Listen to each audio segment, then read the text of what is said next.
नमस्ते दोस्तों, welcome back to pharma coder. पिछली वीडियो में हमने देखा कि एआई और कोडिंग फ्यूचर ऑफ फार्मेसी बनने वाला है और हमने अपनी जर्नी के लिए सारी प्रिपरेशन भी कंप्लीट कर ली। अब फाइनली आज हम उस लैंग्वेज से मिलने वाले हैं जो आने वाले पूरे कोर्स में आपकी बैकबोन रहने वाली है। उस लैंग्वेज का नाम है पाइथन। जी हाँ, जैसे कि आपको स्क्रीन में दिख रहा है तो इस तरीके का आइकन या फिर एटलीस्ट आपने पाइथन का नाम तो सुना ही होगा। आप अक्सर रिलेट करते होंगे, यार ये तो सिंपल सा सांप जैसा कुछ समझ में आ रहा है, लेकिन ये एक लैंग्वेज है। अभी हम चलते हैं इसके नाम के पीछे के बारे में, जानकारी मैं आपको बाद में दूंगा। देखिएगा, मार्केट में काफ़ी ज़्यादा लैंग्वेज हैं, जैसे कि सी है, सी प्लस प्लस है, जावा स्क्रिप्ट है, तो हम पाइथन ही क्यों सीख रहे हैं? आज का पूरा वीडियो इसी क्वेश्चन का आंसर देगा और वीडियो के अंत तक आप खुद ही कन्विंस हो जाओगे कि यार हाँ, पाइथन ही बेस्ट चॉइस है जिससे हमें शुरू करना चाहिए। तो सबसे पहला हमारा जो क्वेश्चन आता है, जैसे जिससे मैंने शुरुआत की, व्हाट इज पाइथन? तो सिंपल लैंग्वेज में बोलूं तो पाइथन एक प्रोग्रामिंग लैंग्वेज है। जैसे हम हिंदी या इंग्लिश का यूज करते हैं एक इंसान से बात करने के लिए, वैसे ही प्रोग्रामिंग लैंग्वेज यूज करते हैं हम कंप्यूटर से बात करने के। यानी कि जब भी हमें कंप्यूटर से कोई बात करनी है तो हमें एक प्रोग्रामिंग लैंग्वेज के थ्रू बात करनी पड़ेगी, और पाइथन उन्हीं प्रोग्रामिंग लैंग्वेज में से एक है। लेकिन पाइथन को सबसे स्पेशल क्या बनाता है, देखिएगा, सबसे बड़ी बात ये बहुत ही सिंपल है, रीडेबल है और बिगिनर के लिए डिज़ाइन की गई है। ऐसा नहीं कि एडवांस वाले लोग इसको यूज़ नहीं करते।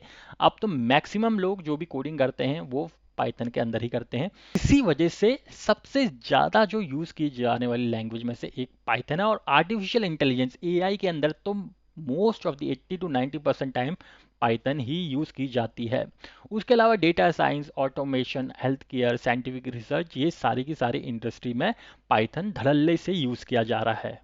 अब देखिए, हम अगर डेफिनेशन पे जाए पाइथन की, तो Python is a high level interpreted general purpose programming language that is simple to learn, easy to read, widely use in artificial intelligence, data science, automation and pharmaceutical applications. तो ये तो मैंने English में आपको एक definition बता दी, इसमें से आधी चीज़ें तो जो मैंने अभी पहले बताया था वो कवर की गई है। लेकिन यहाँ पे यदि आप देखेंगे तो यहाँ पे इसके कुछ की फीचर्स बताए गए हैं। तो सबसे पहले हमें समझना पड़ेगा ये की फीचर्स क्या है। हाई लेवल लैंग्वेज का मतलब बेसिकली ये होता है कि आप ऑलमोस्ट इंग्लिश की तरह ही ये लैंग्वेज लिख रहे हैं। देखिएगा, इंग्लिश के ही कुछ बेसिक बेसिक वर्ड्स का इस्तेमाल करके पूरी की पूरी पाइथन की लैंग्वेज बनी हुई है, इसी वजह से इसको बहुत ज़्यादा आसान माना जाता है। उसके अलावा ये इंटरप्रिटेड लैंग्वेज है, यानी कि पाइथन का जो कोड होता है वो एग्जीक्यूट करता है एक एक लाइन करके। यानी कि एक लाइन एग्जीक्यूट होगा, उसके बाद उसकी अगली लाइन एग्जीक्यूट होगी, उसके बाद उसकी अगली लाइन एग्जीक्यूट होगी। इसका मतलब होता है इंटरप्रिटेड लैंग्वेज। इसीलिए बिगनर को जब भी मिस्टेक होती है, मान लीजिएगा आपने कंप्लीट फाइल बनाई, उसमें 10 लाइन ऑफ कोड है, ठीक है। अगर आपका कोड एकदम ही फेल हो जाता है और आपके पास कोई ऐसी लैंग्वेज है जो कि उसको लाइन बाय लाइन इंटरप्रिटेट नहीं करती है, ठीक है, वो समझ नहीं पाती, वो पूरा का पूरा कोड एक बारी में रन कर रही है, तो इसमें आपको गलती ढूंढना मुश्किल हो जाएगा। लेकिन पाइथन क्या कर रहा है, आपका हर एक लाइन चेक कर रहा है। यदि उसको इस लाइन में उसको एरर आता है तो वो फ्लैग कर देगा कि यार इस लाइन में गड़बड़ है, तो आपको सिर्फ इस लाइन को ही चेक करना होगा। उसके अलावा पाइथन क्या है, जर्नल पर्पस लैंग्वेज है, यानी कि बहुत ही जर्नलाइज है। ऐसा ही नहीं कि सिर्फ एआई के लिए ही यूज होता है पाइथन। वेबसाइट भी बना सकते हैं आप, ऑटोमेशन कर सकते हैं, हेल्थ केयर में यूज कर सकते हैं इसको, रिसर्च में यूज कर सकते हैं, हर जगह यूज होता है पाइथन। ठीक है, जर्नलाइज है काफ़ी ज़्यादा। इसके अलावा पाइथन एक ऑब्जेक्ट ओरिएंटेड प्रोग्रामिंग लैंग्वेज है, यानी कि ऊप्स के अंदर आती है। ऑब्जेक्ट ओरिएंटेड मतलब पाइथन का हम एक रीयूजेबल कंपोनेंट बना सकते हैं जिसको हम बाद में किसी और फाइल में या किसी और फंक्शन में यूज कर सकते हैं। देखिए, इससे अभी डरना मत, ऑब्जेक्ट ओरिएंटेड क्या होता है इसको हम डिटेल में बाद में सीखेंगे। फिलहाल के लिए ये समझ लीजिएगा कि एक बड़ा सॉफ्टवेयर होता है ना, बड़ा सॉफ्टवेयर कई थाउजेंड ऑफ लाइंस का हो सकता है, बड़ा सॉफ्टवेयर एक होता है, उसको ऑर्गेनाइज करने में ये ऑब्जेक्ट ओरिएंटेड जो फीचर है इसका, ये बहुत ज़्यादा हेल्प करता है।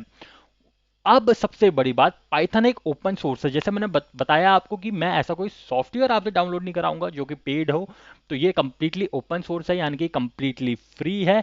इसका कोई लाइसेंस लेने की ज़रूरत नहीं है आपको, कहीं कोई पेमेंट नहीं करना होता है। ये क्रॉस प्लेटफॉर्म है, यानी कि पाइथन आपका विंडोज़ में भी यूज़ हो सकता है, मैक में भी यूज़ हो सकता है, लिनक्स में भी यूज़ करता है, लिनक्स में भी यूज़ हो सकता है, सब पर चलता है पाइथन। तो इसको कहते हैं क्रॉस प्लेटफॉर्म। अब जानते हैं वाई पाइथन, पाइथन ही क्यों। अब मान लीजिए पहली बार आप ड्राइविंग सीख रहे हो, तो क्या डायरेक्टली आप फॉर्मूला 1 कार चलाने लग जाओगे क्या? बिल्कुल भी नहीं। पहले एक सिंपल कार चलाओगे, फिर एक्सपीरियंस लोगे, फिर एडवांस होते जाओगे। प्रोग्रामिंग में भी कुछ ऐसा ही सेम लॉजिक होता है। पाइथन बिगिनर्स के लिए परफेक्ट है। इसका सिंटेक्स बहुत ज़्यादा सिंपल है, इंग्लिश जैसी लगती है, जैसे इंग्लिश में हम बात करते हैं वैसे ही ये लगती है लैंग्वेज। कम कोड लिखना पड़ता है और एरर भी बहुत कम आते हैं क्योंकि इतना ज़्यादा कॉम्प्लेक्स है भी नहीं।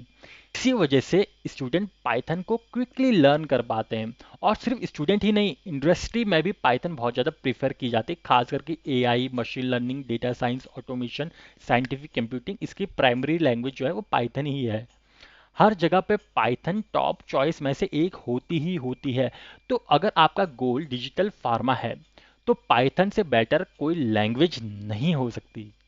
देखिएगा, यहाँ पे मैं कुछ कॉन्सेप्ट को आपको थ्योरेटिकल इसलिए से समझा रहा हूँ क्योंकि ऐसा नहीं कि आप एकदम जॉब के लिए ही रेडी हो रहे हैं, आप अपनी ग्रेजुएशन कर रहे हैं, एग्जाम भी तो पास करने हैं, तो कभी कभी बीच बीच में थ्योरी चलती है और इस तरीके की बातें होना बहुत ज़्यादा ज़रूरी भी लगती है मुझे। तो एक क्वेश्चन आता है कि हमने पाइथन को पाइथन ही क्यों कहा। ठीक है, तो यार देखिए, बहुत लोग सोचते हैं कि पाइथन एक स्नेक का के नाम से आया है, लेकिन आंसर है नहीं। पाइथन का जो क्रिएटर थे जिन्होंने इसकी खोज की थी 1989 में, उनका नाम था ग्यूडो वैन रोसम। तो जब वो नाम देने लगे तो उन्होंने देखा कि इसको कुछ यूनिक नाम देना चाहिए, तो उनका एक ना बेस्ट एक कॉमेडी शो हुआ करता था उन दिनों का, ब्रिटिश कॉमेडी शो था जिसका नाम था मॉन्टी पाइथन्स फ्लाइंग सर्कस। तो ये नाम उनको बड़ा पसंद आया यार, क्योंकि ये शो भी बहुत पसंद था उनका। तो इस शो के नाम पे उसका लैंग्वेज का नाम पाइथन रखा गया। यानी कि पाइथन का स्नेक से दूर दूर तक किसी भी तरीके का कोई रिलेशनशिप नहीं है। ये प्रोग्रामिंग दुनिया का एक बहुत ही ज़्यादा इंटरेस्टिंग और फन फैक्ट है कि किसी को कोई शो पसंद आया, उसके बीच का उसने अक्षर लिया, वर्ड लिया और उससे एक लैंग्वेज बना दी। फाइनली अगले लेक्चर से आपकी जो है एक्साइटमेंट बढ़ने वाली है, क्योंकि नेक्स्ट लेक्चर में हम थ्योरी को ख़त्म करने वाले हैं और प्रैक्टिकल शुरू करने वाले हैं। हम देखेंगे कि हम किस तरीके से इंस्टॉल कर सकते हैं पाइथन, वीएस कोड को कॉन्फ़िगरेशन हम कैसे कर सकते हैं, अपनी लाइफ का पहला प्रोग्राम या भी सबसे छोटा कोड हम लिखने वाले हैं अगली क्लास में। और बिलीव मी, जब स्क्रीन पर पहली बार आप हेलो वर्ल्ड लिखा हुआ पाएंगे तो आप इतना खुश होंगे कि आप अपने पूरे दोस्तों को, फ्रेंड्स को, घर वालों को बताना नहीं भूलेंगे। यदि आपको मेरे वीडियो पसंद आया हो तो लाइक, शेयर और सब्सक्राइब ज़रूर कीजिएगा। यदि किसी भी तरीका का शक, शंका या सुझाव होगा तो मुझे कमेंट ज़रूर कीजिएगा। फार्मा कोडर को अपना कीमती समय देने के लिए बहुत बहुत धन्यवाद।